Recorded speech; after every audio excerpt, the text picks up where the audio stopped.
This is the Simpit. I'm your host, Shaun Cole, and welcome to today's edition of the Pit Stop, where you, the pit crew, you're the real star of today's show. And the reason for that is because we are here to talk about sim racing, and getting you involved in the conversation and talking about what we're talking about here is what it's all about. Happy Monday to everybody. I hope you had a great weekend. I had a great weekend. So much driving went on. So many cool things went on this weekend.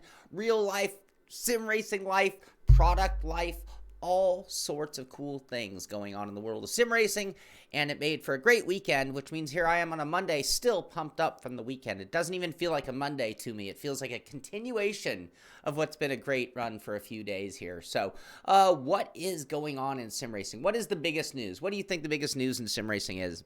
Well, it's pretty obvious, because unless you've been under a rock, or unless you're new to viewing the show here, well, I've been showing off. Look at, Wait, look at that. The Podium, the Fanatic Podium Wheelbase DD2 has arrived in the house, and here it is on my desk. I did 5 videos over the weekend, did an unboxing video, did an installation video, and then did 3 different driving videos on what is the new driver, the software package. Remember last week we talked about them looking for a name, a title for their software suite or package, whatever you want to talk about or call it. And in fact, they were looking for a name for it. Anyway, that software suite will come with extra features. As of right now, it sort of has like a display right there, as you can see it spinning by. But that display will show you the settings, much like you'll see on the wheel rims when you're using your 5 different profiles. So we're waiting on that software suite, which will expand on things. And, you know, the testing I've been doing is sort of with the initial driver that is available. The other thing is trying to get it so that, you know, if you get one of these, because a lot of people haven't got them yet. If you get yours, well, you might be looking for settings, and it is critical that you get at least the initial settings from Fanatic when it comes to working with this wheel. So if you go to their forum, which you'll find through their community section at their website, and if you bought one, then you have a registered account there, you're going to want to log in. But see here, like here I'm looking at the iRacing PC recommended settings. And so I'm just warning you guys, but what I'm pointing out here is if you go to their blog, how do I find it? Right here. So here where they see the list of games. So for example, let's click on R Factor. Right now you can see I'm on the iRacing page. But if you click on each one of these game sims, you'll see a new post, Fanatic recommended settings. And if you scroll down, here are the base settings for the DD1, telling you what to do both in the game menu or the wheels menu and in the game. And then also a different set of settings for the DD2 and telling you what to do in the game. So just a little heads up for anybody trying it out for the first time and they got theirs. I'm not RTA. Look at you, buddy. Thank you so much. I am not reviewing this wheel for a while. Just in full disclosure to everybody. If you watched my videos, you will see and hear what I'm experiencing. It's a little insight as to what's to come in the review. But honestly, as far as reviews go, I take my time, especially on important products, wheels in particular, wheel bases in particular, because I want to make sure I get it right. And I don't want to just give you my, if you want my initial thoughts, you watch those videos, 5 of them over the weekend. And I'm going to have a few more coming out today, hopefully. But as far as the review goes, my final thoughts and things, you're going to have to wait and hold out for that, because it takes time for me to really, like I put the Sim Experience wheel back on, and now today I'm going to put this back on. It takes going back and forth to the point where you can have a this versus that kind of opinion. So that is to come, but I will have more driving videos where you will see and hear and experience what it takes. Setting up a new wheel isn't always plug and play. Sometimes, you start with these settings, and then you start tailoring it for your own desire.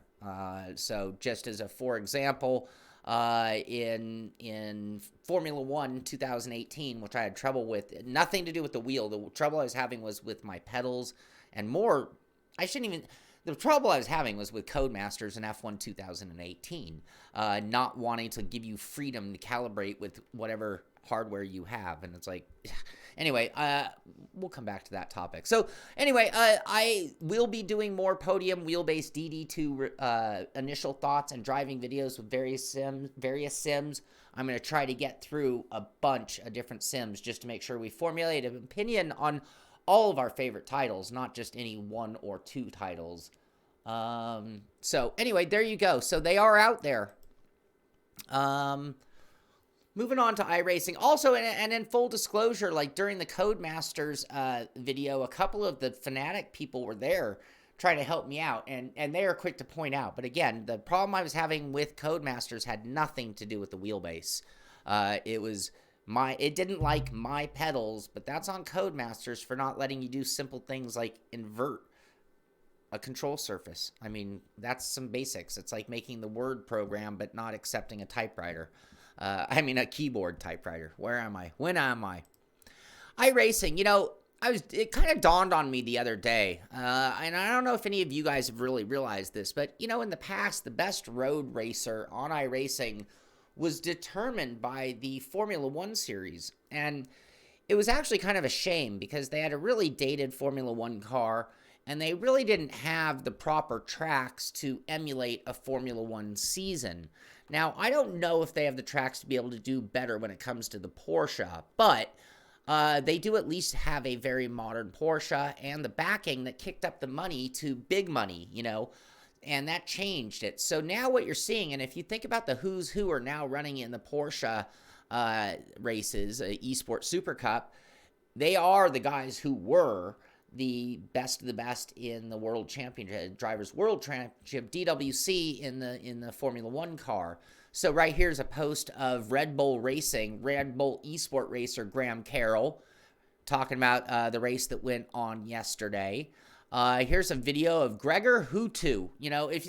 It's hard to think of Gregor Hutu in a tin top car for many, many, many years, but he's back to it and converted back over. He's now running in the Porsche. Coanda, of course, we expect them. Who is that of Coanda? That's J.K. Rogers. And anyway, this video, Mid-Ohio was the big first event in this series. And speaking of Patrick Holzman back in iRacing in a Porsche as well, running with Red Bull eSport as well. But none other than Martin Kroenke goes on to win the whole event. There's a big write-up there. Martin Kroenke, VRS Motorsports, Coanda. These guys are animals. Man, it's hard to beat VRS lately. They are the team to beat when it comes to iRacing. And now that iRacing's eSport has jumped up the chain financially speaking, now they're in position to be one of the top eSport teams, whereas they were not necessarily prepared to be the best F1 2018 team, as an example.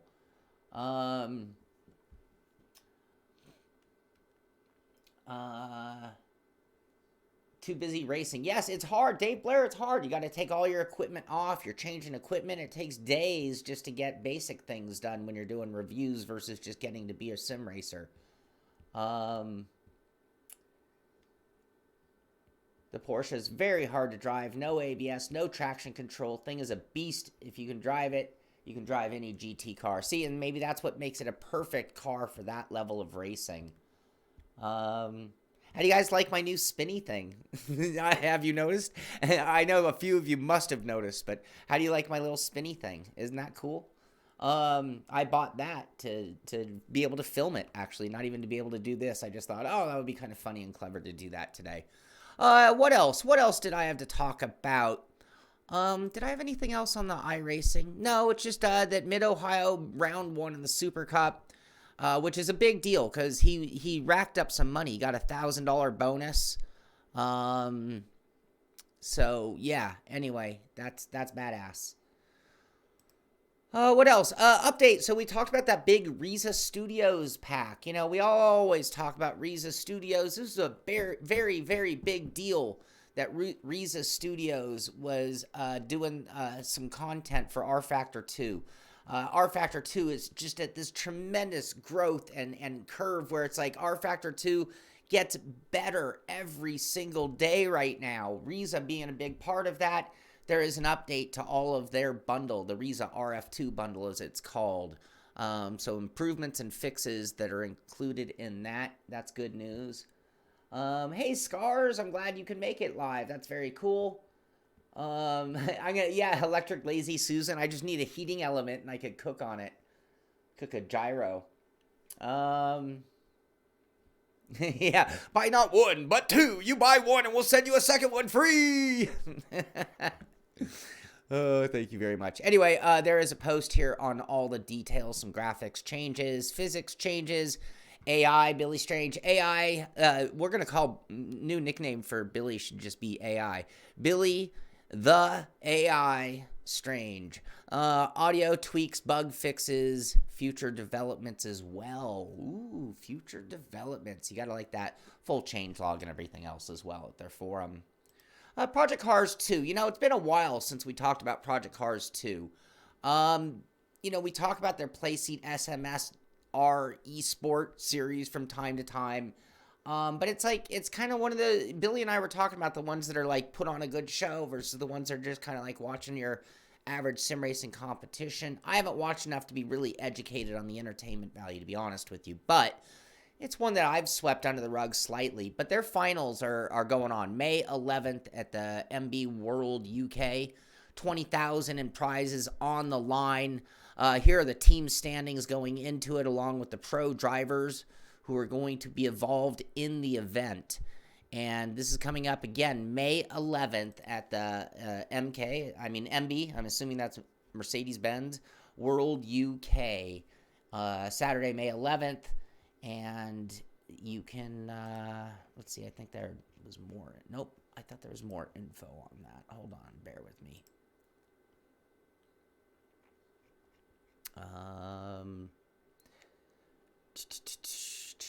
Mercedes-Benz World Cinema, where SMSR finals will be screened live with the drivers competing on site. Doors will open at 15:30 BST, and the racing will get underway at 16:30. So that could be cool entertainment going on May 11th, and 20 grand on the line. So good for them. That's very cool. And one more thing. Oh, there's that post. I knew I had that somewhere. There we go. Do you remember we talked about the slightly mad box, the mad box console? Do you remember that topic way back when we clowned it? Anyway, WCCF Tech had a really interesting article here. Project Cars developer Slightly Mad Studios backs away from the Mad Box trademark. Now, that's the naming, the trademark. Apparently, this was somewhat controversial, and there was a opposition lawsuit filed against it, and Slightly Mad pulled it. Anyway, Google did an article because Ian Bell had sarcastically, this is me remembering what I read on WFFC Tech, or WCCF Tech, by the way, so grain of salt on what I'm saying here. It's not exactly, but apparently when they retracted the trademark, Ian Bell sarcastically said, fine, we'll just call it a box. And Google had done some article, and apparently two of their big backers, and get this, $1.2 billion in backing might have been pulled out of it. They're still moving forward and looking for other investment moving forward. It will not be called the Slightly Mad Box, though. That is gone. Hey, Dave, I'm missing some of your guys' chat. I need a chat that's closer. It's hard for me to read that. I am, getting later in the years. Damage off. Okay, you guys are just chatting amongst yourselves. That's awesome. Yes, RTA, guys, hit the like, subscribe, tell a friend. Do everything you can to help us grow. Do everything you can to help us continue on, moving forward, getting better every day. F1 2019, they have a video they promoted and just made me think. So, here they're earlier than ever before introducing F1 2019 coming June 2019. That's great. That's great news. But, I am having one of the most basic problems and issues with Codemasters F1 2018. And I just, we talk about it. This is a topic that we've discussed on like the Beyond the Sim with Billy Strange. At what point is it acceptable for them to pull support and simple fixes and move on to the next gen title? And I always talk about Madden type sims, things that have gone Madden, and without even being a jerk, I think it's safe to say that F1, the Formula One franchise from Codemasters, is easily our Madden. I mean, every single year I look at my Steam thing, F1 2011, 12, 13, 14, 15, 16, 17, 18, and now 19 coming, June 19, but yet I have had the simplest of issues where it wants to invert my gas pedal and it doesn't calibrate by what I do. It asks the question, hey, calibrate, press your gas. I do, and then it flips it upside down. Those are the kind of issues you shouldn't have on a driving sim. And now we're talking about F1 2019. Now, I'm sure they were rushed because of the eSports side of things. We often talk about how eSport might affect our sims. This could be a case. Could be. This is just, hey, we're talking freely, right? This could be a case of where eSport and the rush to have a sim ready for the next gen impacted the previous gen. Just speculation. But I'm not really happy that Codemasters, one of the best, I want to pat them on the back. They're one of the best developers in sim racing. But they always seem to have little silly, and I say silly because they're not hard to sort out issues. So, is it much of an upgrade to an OSW? Infinity Dave, I did 5 videos over the weekend giving you some insight to some of my thoughts. Even at its best, would we be able to say it's an upgrade to OSW? At this point, without their software suite, it would be impossible to be an upgrade to an OSW, I feel. Because they're really very similar. Very, very similar. Anyway, but you're going to have to wait. I was earlier saying it's going to be a while till we do the review. We're going to do lots of testing on this before we give our opinion. We're going to give Fanatic opportunity to update drivers based on public feedback. We're going to give them the opportunity to build their software suite because it might add enhancements to the wheel and what you can do to it. So I feel it's way too soon. The other thing is when it comes to comparing things, if I were to compare it to the Sim Experience AccuForce wheel that's been on my rig for the last few months, I have that wheel so dialed in. I have it dialed in for every sim, every car that I drive, and I am so comfortable with that wheel that it would take me a lot of time to get any wheel dialed in to the point that I'd make that same statement. I'm going to be good on any wheel because I tend to adapt to wheels very quickly. However, to get to that 100% I love what I'm doing feeling, it does take time. So anyway, more to come on that. We're going to be doing a few more driving videos today, hopefully with this. So stay tuned. There will be more. What else? Race Department. They have, and this is something I'm going to do today if I can get everything set up and working. But this is what I'd like to do today. The Volkswagen IDR Challenge. We talked about that on Friday with Billy. That beautiful, beautiful Volkswagen electric car. This thing is awesome. And they're doing a Nordschleife Nürburgring event there. So that's a leaderboard that I'm going to try to go after today in testing the podium, just for the fun of it. I figure that's a perfect showdown. Anyway, and that means if you want to see, go look for me on the leaderboard, see what you do, be able to send in your results. Maybe we'll talk about it on next Monday's show. Forza, today is the day. They're doing their new race regulations. They're having a developer Q&A. This is allowing the public to get involved with questions as well. This is going to be today at 1 p.m. Pacific time today. So if you love Forza and maybe you have some concerns about what they're doing moving forward with their racing regulations, perhaps you can steer them in the right direction with your comments or questions. Let's see, what was that? You're welcome, Infinity Dave.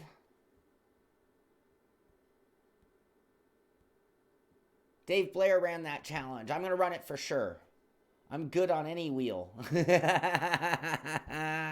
I can live with that quote. I'll do a coffee mug. This one says my classic, I'll see you on the track. But maybe the next mug should be, I'm good on any wheel. At least I didn't say, I'll beat you on any wheel. At least I just said, I'm good. Cranky, I think that's a free car. I think so.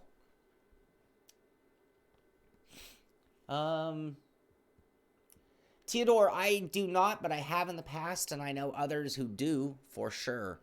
GT Sport. Star Players Selection. So this is going to be another big part of the Nations Cup and Manufacturing Cup on April 28th. So that was yesterday. Selections for star player eligibility were decided according to the results of the following FIA Gran Turismo Championships, the Nations Cup and Manufacturing Series. The deadline for star player registration is set for Saturday, June 1st. For more details, blah, blah, blah, star players. Anyway, this is how things are going to play out in the world of their esport, or, you know, their big competition. But star players per region, so we see 5 different regions here. In the Europe, Middle East, and Africa region, top 200 players or the top 10 players for each country for both the nations and manufacturing. Anyway, it's showing the breakdown of how you would be eligible to be part of that competition, and they show which region and what countries are included. So, man, lots of room for lots of drivers, in other words. I mean, top 200, that's still an elite list, but maybe reachable by many people out there. I don't know. Perhaps. That would be cool. Love to see results from you guys. I talked about you, the pit crew, are always the star of the show. I'd love to show more of your guys' results. I mean, even if it's just littler competitions, which I want to see more of those little competitions happening. But feel free to let us brag about you. I'm so excited about Live for Speed making a big comeback, and it is so obvious. It's on. Oh, it's on. But anyway, here coming, posted by Victor, one of the 3-man team, graphics progress report, Kyoto and lighting. They're at work. So as this goes on, Eric has been working on Kyoto, and Scowen has been working on the new lighting system. In this month's progress report, we'd like to show you some of the work in progress and talk a bit about the lighting. So anyway, here is a cool picture there, and then they have a bunch of pictures here. So this is at their site, Live for Speed, under news, graphics progress report. Ooh, this one has some of that. Look, that lighting, that looks good. That looks really good to me. What do you guys think? Live for Speed. I cannot wait for Live for Speed to get back in. Oh, look, nighttime even. Look at that. Look at that. All right, so that's something we can look forward to for sure. Wonder what they're going to do. I wonder, beyond the sim itself, because, you know, I'll go ahead and go out on a limb on LFS's behalf. Their force feedback's going to be good. Their physics are likely to be good. Their graphics are looking great. Their sounds were unique. The big thing, though, is licensing and content. Are they going to do something or not? Kyoto.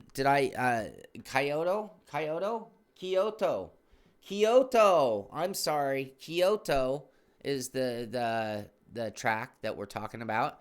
Thank you for that, and we'll put up the Shaun disclaimer.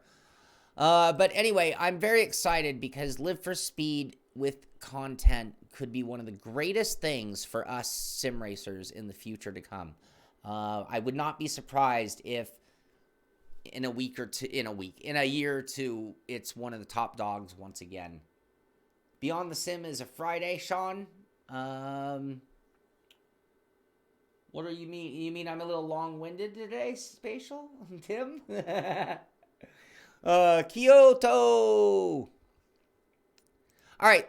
Heat is heating up, is what I put in the description of the show. But slide in the weekend with some World Challenge 2 dirt action. You'll have until midnight Eastern time to qualify for the weekend championship, where the winner will receive $50 Amazon gift card. Just for racing this week, you're entered into a random drawing for a free 2019 season update. Anyway, if you have NASCAR Heat, they do have some fun events going on. We're always talking about getting those lower level events into sim racing so that everybody can participate. NASCAR Heat is doing exactly that. So that's kind of cool. Scar, I don't know about VR support with Live for Speed. Yes, they do. I have driven Live for Speed, and I take that back. I'm trying to remember.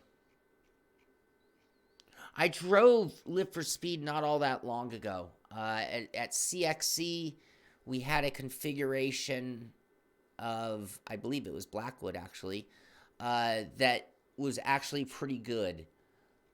And we had a lot of fun doing that at trade shows and things like that. So, anyway, I cannot remember, so don't hold me to that one. I can't remember on the spot. Somebody out there might know. Billy's going to crush that challenge. Billy's not a huge fan of NASCAR Heat. Okay, so we've talked about in the past, this is at motorsport.com. This is kind of cool. Le Mans eSport final field close to completion because they're building it up event by event. So the field for the Le Mans, this is running Forza Motorsport 7, $100,000 in prize money in the event. Recognizable names from Williams Formula One eSports arm, Red Bull eSports arm led the 36-man grid for the Super Final.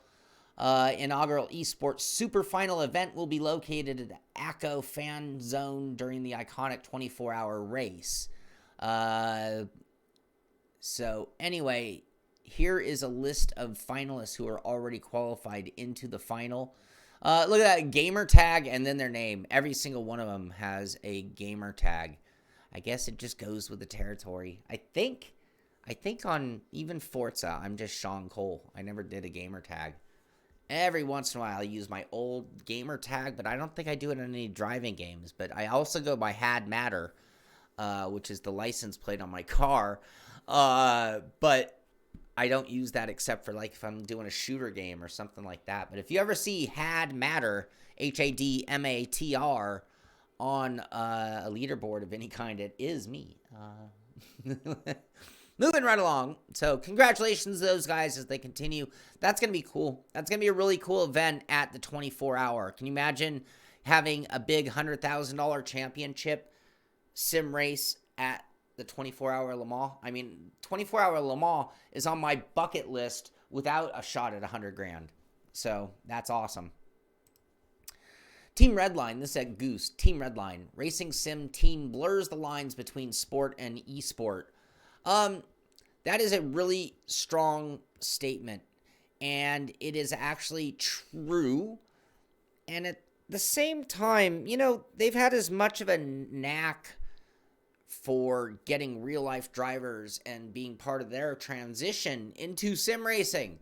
So when you're getting the fruit like that, it's not the same. Enzo Benito, on the other hand, absolutely 100%. I mean, this kid is a sim racer who got some great opportunities. He's the one who actually went on to beat Luca Di Grassi in the Race of Champions race. We all know about that. Lando Norris, of course, avid sim racer and real-life racer.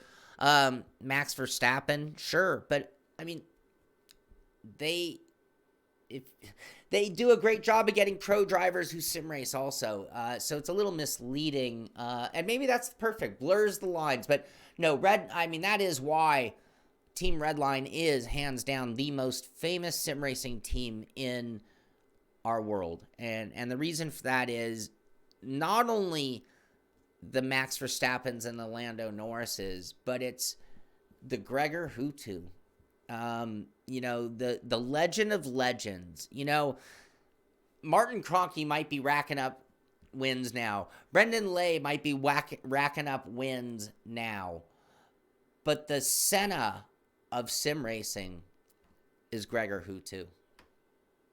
And not that he's dead. Sorry, Gregor. I didn't mean to say you're dead. But, yeah, I can't even state enough how incredible Gregor Hutu's dominance in sim racing was. And you'll make the same arguments that they'll make about real-life racing. Like, well, was he racing against the same level of competition? Those were the early days and anyone could do it. Yeah, Tim, Gregor still races, for sure. We just showed him in the Porsche Super Cup eSport on iRacing. Too soon. Oh, well played, Brad. Well played.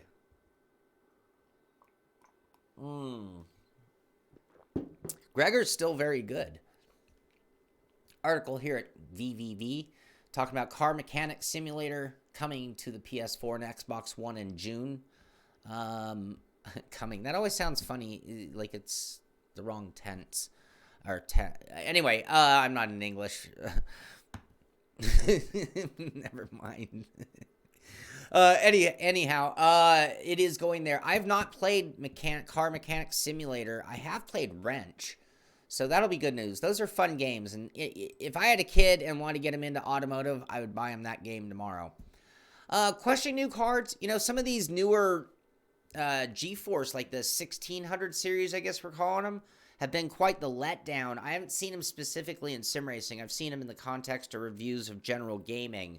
And they are, I think, even underperforming what anybody was hoping for as a budget video card. Sure, it was going to run the new tech, but it just couldn't perform at the rate that most people need them to. Anyway, if you're confused considering what video card tech, Tequila has an article on the best gaming cards, whether you're running 1080p, 1440, or 4K, and various reports like here's the GTX 1660 and its results. So anyway, that might be good for the techie people who want to know more. Another article at VVV. This is great news, and I think we talked about this a little bit, but rumor has it that WRC8 is being built with wheel users in mind. That's great. I hope they mean wheel and pedal. Like, it's 2019. Sim developers have to stop assuming that we have pedal and wheel sets together. It took so long for them to assume we had pedals, but they're so late in the game, they might as well go one step further and accept that we have different pedals and wheels and even handbrakes and shifters and other things. It's time that they just let you map controls. It's not that hard. Come on. It's done by some. It can't be that hard to backward engineer that. Cool looking dashboard button box. This is at Sim Race Hardware News and Reviews blog. I like the shape. I'm not quite sure. Is that like built to fit with something in particular? I'm not sure. But it is nice. I like the AP brake bias knob. That's authentic. You got to like that. So that's pretty cool. Good looking box. Looks expensive. How much? Yeah, 500-ish. 500 euro-ish. But it is beautiful. You can check that out. So it's a 911 or a Ferrari 488 inspired, I guess, is what we're calling them. But I always like looking at good-looking hardware. Sim porn, as you guys like to call it. This certainly is. That's beautiful. That's beautiful. All right, and who's the maker on that? That was the Open Sim Racing, OSR for short, are the ones making these.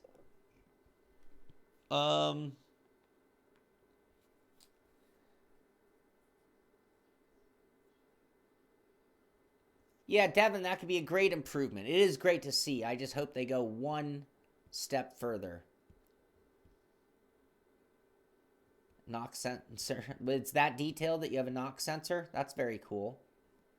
Yeah, 1650 getting terrible reviews. That's what I've been seeing.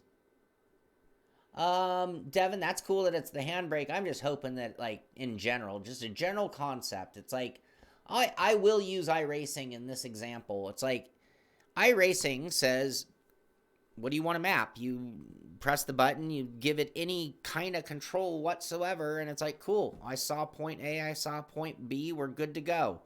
Do you need force feedback? Do you need a linearity curve? Bam. It can't be that hard. Copy what they do. Oh, out of news, Devin's here in the chat. Tonight at 6:30, he'll be going live with the Devin Booth Simpit series. Tonight, they're at Donington Park National Course.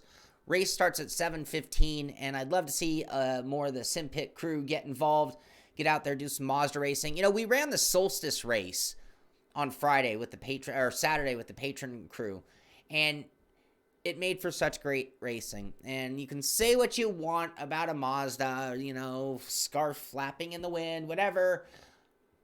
man, Mazdas make for great racing. You want to have a good time? Race the Mazda, and there's a good race going on tonight. Donington Park, that's a good one, too, because a lot of people won't have a lot of prep laps at Donington. It's a little off the beaten path, so that will give everybody a clean slate opportunity. So get out there and either watch or even better, get out there and race with the guys.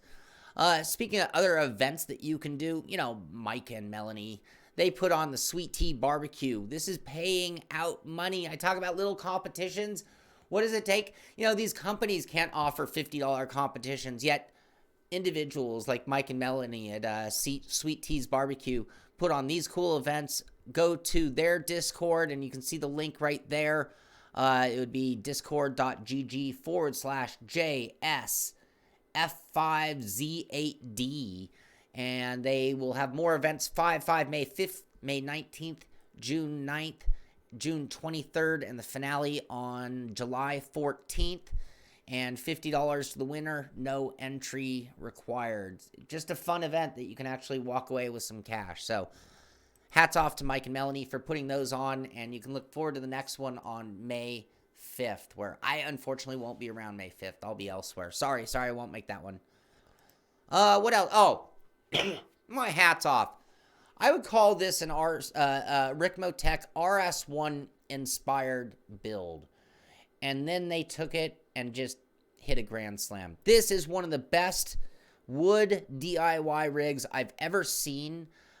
Still doing some finishing touches to it, but I want to just say, man, I hope this guy, he's going to put, what is he going to put? I hope he puts some upholstery on like the center console area, maybe a little leather even on the dash, and then maybe some simple paint down below.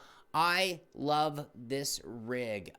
Turner Entertainment is who posted it, and it is, do we have any more pics? I don't think so. Oh, man, this one makes me so happy.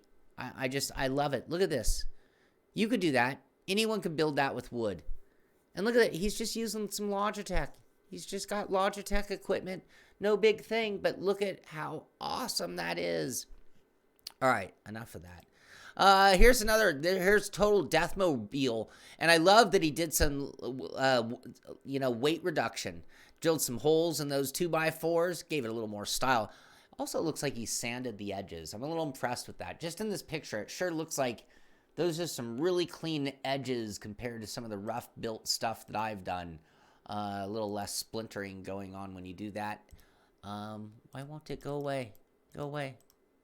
I want to go back to, oh, there we go. And this one here was built by Skywalker 673. Good job there. Me in his home-built racing sim. Doesn't feel like buying a seat with a frame, so he built a frame in a weekend. He's going to buy a welder soon and make a new version out of steel that's actually adjustable. Just sitting in a chair. He pulls that back to a chair. Anyway, good job. I like seeing these kind of rigs. Inspiration for you guys. Maybe you need something to get your kid into. You need an extra rig, so you do it like that. And now, I'm going to give some awards for some very clever DIYs, starting with this one. This was sent in by one of the pit crew, and this is somebody's take on a mod to a PlayStation controller and being able to race with it. This is pretty cool. Let's advance just a little bit. This is I love these setup, man. People are so clever. But yeah, look at how it operates, the sticks and everything. Well done. I've seen a few variations of this, but now I'm going to give the King of the DIY award, and that goes to this one right here. This is by HDM Family, and you got to check this out. This was sent in to me as well by one of the pit crew. This kid built, like, out of nothing. You got to check this out. Homemade arcade racing setup. He's got a shoebox that he's turned into a shifter. Hold on, let's go forward. He's playing some Raceroom, and he has a Frisbee spinning a wheel. Oh, come on. And check out these pedals. He's got 2 mice down there. Oh, come on. You got to go watch the video for yourself. I can't even do it justice. It is so clever what this kid did as far as building a racing setup. And I talk about there being, when there's a will, There's a way. It doesn't matter. Anyway, this kid is genius, and I give him the top award. HDM Family on YouTube, homemade arcade racing setup, and I just give this hit. Look at that shifter. Look at his shifter. So awesome. All right, what else? I think I'm down to one more thing. One more congratulations, and that goes to Joa Antonio.